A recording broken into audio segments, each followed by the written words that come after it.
वालेकुम नाजरीन, मैं हूं आपके साथ राजा मताल चौहान और आप मेरे साथ मेरे यूट्यूब चैनल पर मौजूद हैं।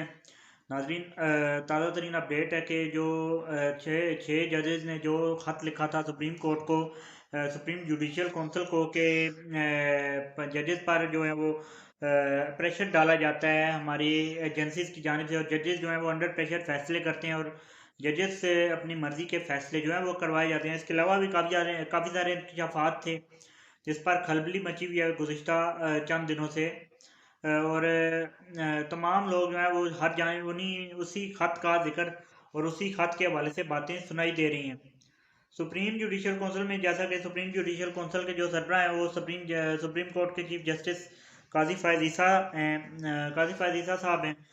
तो सबसे पहले तो इस पर नोटिस लिया गया था हुकूमत की जानिब से, और हुकूमत ने अपना कमीशन बनाया जिसे वकला ने और अवाम ने जो है वो कबूल करने से इनकार कर दिया। इनकारी हो गई अवाम और वकला दोनों।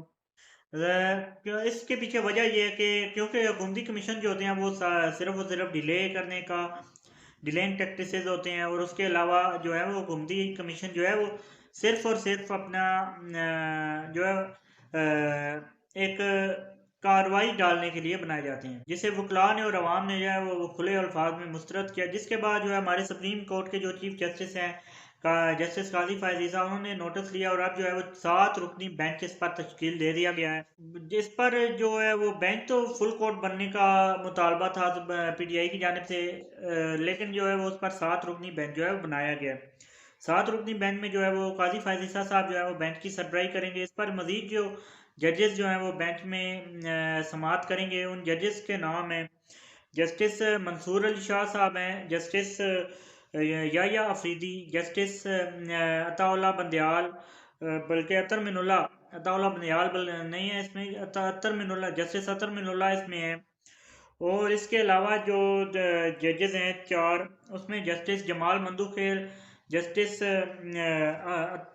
जस्टिस मसरत हलाली हैं, और जस्टिस जो है वो नईम अख्तर अफगान है। ये जजेस जो हैं वो इस केस की समाअत करेंगे, और जो है